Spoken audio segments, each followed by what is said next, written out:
पहलगाम हमले के बाद से ही सबकी निगाहें इस बात पर टिकी हुई थी कि आखिर भारत सरकार की तरफ से आखिर कब पाकिस्तान को मुंहतोड़ जवाब दिया जाएगा, जिसको लेकर अब यानी कि पहलगाम हमले के 15 दिन बाद जो है जवाबी कार्रवाई भारत सरकार की तरफ से की गई। तो हम सबने देखी कि किस तरीके से ऑपरेशन सिंदूर के तर्ज पर पाकिस्तान के 9 आतंकी कैंपों को उड़ाने का काम भारत सरकार की तरफ से किया, जिसका जीता जागता जो है उदाहरण भी भारतीय सेना की तरफ से पेश किया गया। और ऑपरेशन सिंदूर दरअसल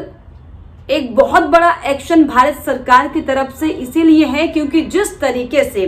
पहलगाम हमला जो 22 अप्रैल को हुआ था, उसमें किस तरीके से महिलाओं के सिंदूर को उजाड़ने का काम जो है पाकिस्तान के आतंकवादियों की तरफ से किया गया था। और न सिर्फ उजाड़ने का काम बल्कि जिस तरीके से जो धमकी साफ तौर पर दी गई थी, ये कि आप जाकर मोदी को बताना कि कैसे हमने आपके पति को बर्बरता से मारा है, दरअसल उसी का जवाब जो है साफ तौर पर भारत सरकार की तरफ से गृह मंत्रालय की तरफ से जो है पाकिस्तान को दिया गया है। जिसमें आपको बता दूं कि दरअसल जैश ए मोहम्मद, लश्कर ए तैयबा और लश्कर का जो आतंकी संगठन है TRS, कई संगठनों को जो है यहां से प्रशिक्षण मिल रहा था, आतंकवादी की ट्रेनिंग यहां से दी जा रही थी। तो इन आतंकी बेस कैंपों को साफ तौर पर जो है नेस्ता नाबूद भारत सरकार की तरफ से किया गया, जो कि वाकई एक बहुत बड़ी कार्रवाई के तौर पर देखी जा रही है। आपको बता दें करीब रात के 1:30 बजे जब पूरा पाकिस्तान नींद की जद में था, तो किस तरीके से भारत ने एक बम धमाका किया जिसने पाकिस्तान के होश फाख्ता कर दिए। और न सिर्फ होश फाख्ता कर दिया बल्कि ये चेतावनी भी भारत सरकार की तरफ से जाहिर तौर पर पाकिस्तान को दी गई है कि अगर किसी भी कीमत पर पाकिस्तान अपनी हरकतों से अगर बाज नहीं आएगा तो ऐसी कार्रवाइयां बार बार होंगी। क्योंकि जिस तरीके से पहलगाम हमले के बाद से ही जो भारत सरकार की तरफ से बड़े बड़े एक्शन लिए गए थे, उसके बाद भी किस तरीके से पाकिस्तान की तरफ से गिदड़ भपकियां दी जा रही थी। हम सब ने देखा कैसे जो है माफ कीजिएगा,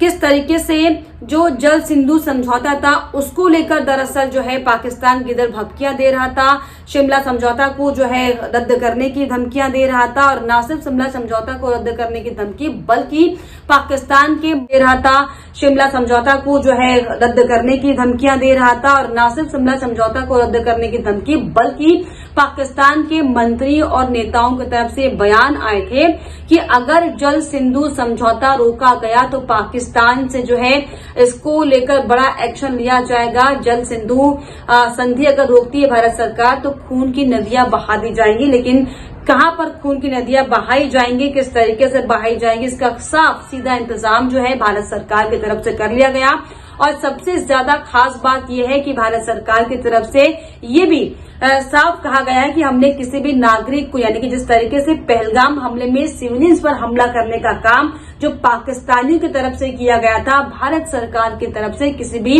सिविलियन पर कोई अटैक नहीं हुआ है। और बहुत ही संतुलित वे में, बहुत ही सोच समझ के जो है आतंकी बेस कैंप में ये हमले किए गए हैं, ताकि जो पाकिस्तान जिस आतंकवाद को पालने का काम अपने देश में कर रहा है वो दरअसल खत्म हो जाए। हालांकि इस आतंकवादी हमले में अजहर मसूद के परिवार के भी जो है 10 लोगों की जान चली गई है, जिसका बयान भी जो है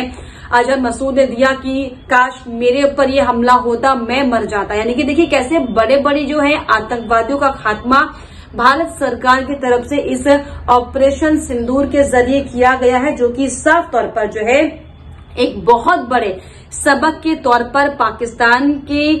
खिलाफ ली गई कार्रवाई के तौर पर किया जा रहा है। क्योंकि जिस तरीके से इससे पहले कई हमले पाकिस्तान की तरफ से किए गए। और अगर हम सिर्फ कश्मीर घाटी की बात कर लें तो 20 अक्टूबर 2024 में सोनमर्ग में, 24 अक्टूबर 2024 को गुलमर्ग में और अभी हाल ही में 22 अप्रैल 2025 को पहलगाम में जिस तरीके से आतंकी अटैक हुआ, इसको लेकर बार बार पाकिस्तान को हालांकि अल्टीमेटम जरूर दिया जा रहा था, लेकिन पाकिस्तान अपनी हरकतों से बाज नहीं आ रहा था। जिसके बाद साफ तौर पर यह भारत सरकार की तरफ से ऑपरेशन सिंदूर के जरिए बड़ा एक्शन लिया गया और ये चेतावनी पाकिस्तान को दी गई है कि अगर अभी भी पाकिस्तान अपनी हरकतों से बाज नहीं आया तो इससे बड़ा एक्शन होगा, क्योंकि जिस तरीके से पूरे देश में मॉक ड्रिल भी किया जा रहा है, यह अभ्यास किया जा रहा है कि अगर युद्ध जैसी स्थितियां आ जाती हैं तो उनसे बचने के लिए आम नागरिक को क्या करना है, इसको लेकर पहले ही जो है भारत सरकार अपने जनता को तैयार कर रही है। लेकिन अब जिस तरीके से जो पाकिस्तान के खिलाफ ये बड़ा एक्शन लिया गया है, इस पर क्या आपकी राय है हमें कमेंट बॉक्स में जरूर लिखिएगा। इसके अलावा हमारे चैनल को लाइक, शेयर एंड सब्सक्राइब करना भी ना भूलें।